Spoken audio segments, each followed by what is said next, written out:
Connection में हमारा focus Ajmer reality पर होगा और मुंबई बेस्ड ये रियल एस्टेट कंपनी करीब 56 साल पुरानी है और कंपनी ने अभी तक 46,000 से ज़्यादा रेजिडेंशियल घरों की डिलीवरी यहाँ पर कंपनी कर चुकी है। साथ ही हाल ही में मुंबई के विक्रोली इलाके में अपना प्रीमियम और mid segment project Ajmera Solis launch भी किया है। दूसरे और प्रोजेक्ट्स को लेकर क्या तैयारी है, ग्रोथ आउटलुक क्या है, तमाम मुद्दों पर बातचीत करेंगे। अजमेरा रियलिटी के CFO नितिन पावीसी हमारे साथ जुड़े हुए हैं। नितिन साहब, बहुत बहुत स्वागत है आपका कॉर्पोरेट कनेक्शन में, शुक्रिया समय देने के लिए। और चलिए पहले सेल्स के लिहाज से ही सवाल पूछना चाहते हैं। विक्रोली का जो फेज़ 1 है वहाँ पे स्ट्रॉन्ग सेल्स नंबर्स आते हुए दिखाई दे रहे हैं, ट्रैक्शन भी काफ़ी स्ट्रॉन्ग दिखाई दे रहा है, लेकिन अक्रॉस MMR अगर हम देखें तो आपको क्या ट्रेंड दिखाई दे रहा है, क्या बदलाव और कितना स्ट्रॉन्ग ट्रेंड कंटिन्यू होता हुआ भी दिखाई दे रहा है?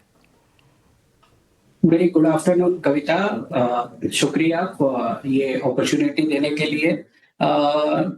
सेल्स के बारे में बात करेंगे तो जो एनवायरमेंट परमिशंस की चैलेंजेस थी वो अगस्त 2025 में जो रिजॉल्व हुई है उसके बाद में लॉन्चेस काफी हद तक आने के मोमेंटम में आया हुआ है। हमने सितंबर क्वार्टर में हमारा मैनहट्टन प्रोजेक्ट वडाला लोकेशन में नेक्स्ट फेज लॉन्च किया था। वहां पे हमें लॉन्च में 40% की सेल की रेस्पॉन्स मिला हुआ है। ऑलमोस्ट 650 करोड़ का सेल उसमें क्लॉक किया था। Sustenance sale on the portfolio भी काफी हद तक स्टेबल है। जो विक्रोली की बात करें, जो हमने लास्ट वीकेंड में प्रोजेक्ट लॉन्च किया, वहां पे 400 करोड़ से ज्यादा की सेल्स हमें रिस्पॉन्स आया हुआ है।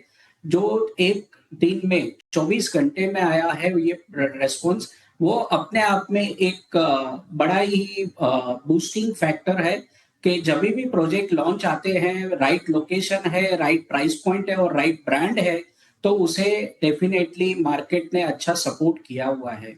जो ये विक्रोली का प्रोजेक्ट है वो 1, 2 एंड 3 BHK कॉन्फ़िगरेशन में है, जो mid segment and as well luxury segment दोनों को एड्रेस कर रहा है।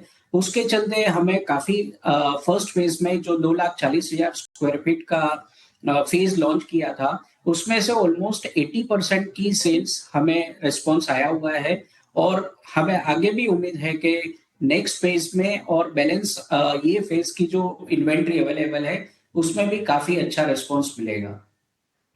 चलिए थोड़ा सा यहाँ पर अगर हम फेज़ 2 की बात करें तो किस तरह से लॉन्च को लेकर इनकरेजमेंट आपको मिलती हुई दिखाई दे रही है और यहाँ पे भी आपको ट्रेंड किस तरह से आगे बढ़ता हुआ दिखाई दे रहा है? सो लॉन्च सेकेंड फेज की बात करें तो डेफिनेटली जो 80% प्लस ऑफ द सेल्स की लॉन्च की वेलोसिटी फर्स्ट फेज की रही है, उससे ये काफी कंपेलिंग केस बन जाता है कि हमें वो लॉन्च काफी क्विकर लाना है। एंड जो हमारा प्लान है भी, तो एक से 2 क्वार्टर के बीच में हम वो बैलेंस फेज लॉन्च करेंगे और ये सेल्स मोमेंटम को कंटिन्यू बरकरार करेंगे। राइट। FY26 GDP गाइडेंस जो है लगभग करंटली 6,400 का है और कैसे आप डबल करता हुआ दिखाई दे रहे हैं, क्योंकि करंटली हम देख रहे हैं 2100 के आसपास के कुछ नंबर्स हैं जो सामने आते हुए रिपोर्ट हुए हैं। तो जो आपको डबल का कॉन्फिडेंस यहाँ पर दिखाई दे रहा है वो वही ट्रेंड जो आप गिना रहे हैं या और भी कोई एडिशंस हैं? 6,500 जो गाइडेंस है वो FY26 के 9 प्रोजेक्ट्स की लॉन्च पाइपलाइन का जीडीपी वैल्यू है। उसमें से अराउंड 2,000 प्लस करोड़ का जीडीपी हमने ऑलरेडी क्वार्टर 2 में लॉन्च किया और ये पर्टिकुलर फेज जो विक्रोली का है वो भी अभी क्वार्टर 3 में अभी लॉन्च किया है। बैलेंस जो प्रोजेक्ट्स है उसके ऊपर काफी हद तक काम चालू है और वी आर होपफुल के वो भी अपने एक डिफाइंड टाइमलाइंस में आएंगे। जो एनजीटी और एनवायरमेंट परमिशंस थी उसका काफी बैकलॉग और काफी हद तक रेगुलेटरी परमिशंस आने का जो पेस है वो अभी जस्ट स्टार्ट हुआ है और वो मोमेंटम रहेगा। वो बेसिस पे वी आर होपफुल के बैलेंस ऑफ द प्रोजेक्ट्स भी सेकेंड हाफ ऑफ FY26 में आएंगे एंड 4,500 करोड़ की जो जीडीपी का जो balance of the projects to launch, वो हम ये सेकेंड हाफ में अचीव कर पाएंगे। चलिए, लेकिन यहाँ पर अब आने वाले समय में आपके कौन कौन से अट्रैक्टिव लॉन्चेस हैं जिनके बारे में आप बातचीत कर पाएंगे, अप्रूवल्स जो कि पाइपलाइन में हैं जिनके बारे में आप जानकारी देना चाहें? सो विक्रोली जो प्रोजेक्ट हमारा Q3 का लॉन्च था, जो हमने फर्स्ट फेज लॉन्च किया हुआ है, उसके अलावा काफी स्कैटर्ड प्रोजेक्ट्स है बेंगलोर एंड मुंबई दोनों मार्केट में। मुंबई मार्केट में सिग्निफिकेंट लॉन्चेस है, मल्टीपल लोकेशंस है। जो बुटीक ऑफिस वडाला का नेक्स्ट फेज है, वो एक साइजेबल प्रोजेक्ट लॉन्च है।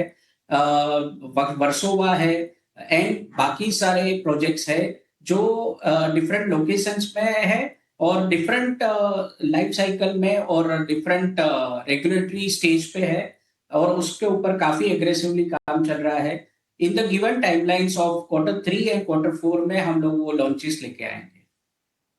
चलिए, आगे बढ़ते हैं और बाकी इलाकों की भी हम बात करते हैं, क्योंकि पोस्ट लॉन्च के बाद अब क्या मोमेंटम ओवरऑल बैंगलोर मुंबई का अगर हम जानना चाहें, और भी जो आपके ग्रीन इन्फिनिटी एडन हुआ, भांडुप, लुगानो और बाकी अहम प्रॉपर्टीज़ हुई, पोस्ट लॉन्च फेज के बाद एक क्या ट्रेंड? जैसे ओवरऑल डेटा आ रहे हैं, मुंबई रजिस्ट्रेशन मार्केट के डेटा आ रहे हैं, उससे काफी ये इंडिकेशन आ रही है कि बाइंग मोमेंटम कंटिन्यू लग रहा है। एंड जो ब्रांडेड एंड लिस्टेड प्लेयर्स है, जो वेल एस्टैब्लिश्ड प्लेयर्स है, उनके लिए काफी हद तक वो एडवांटेज उनके फेवर में जा रहा है। और जो भी लॉन्चेस आ रहे हैं वो डेटा वो इंडिकेट कर रहे हैं कि जहां पे भी वो उस तरीके के डेवलपर्स लॉन्चेस लेके आ रहे हैं, वहां पे उनको लॉन्च प्लस सस्टेनेंस सेल्स में काफी रेस्पॉन्स मिल रहा है। हमें भी वही आंकड़े दिख रहे हैं जो Bangalore and as well Mumbai market में सस्टेनेंस सेल्स में एंड एज वेल लॉन्चेस में हमें रिस्पॉन्स मिला है। ऑलराइट, एक आखिरी सवाल पूछना चाहेंगे प्राइसिंग और रियलाइजेशंस को लेकर। यहाँ पर कितना अपटेक आपको आता हुआ दिखाई दिया है और लाइकली है?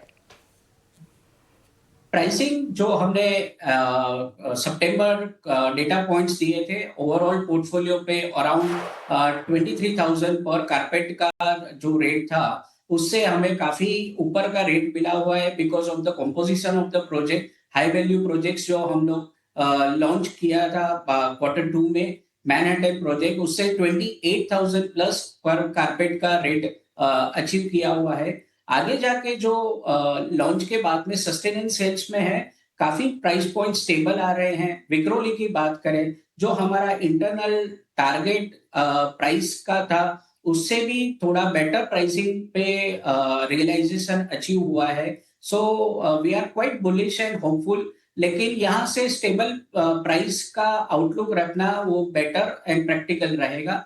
हमारी वेलोसिटी के लिए ज्यादा प्रेफरेंस रहेगा and that is what we are looking for.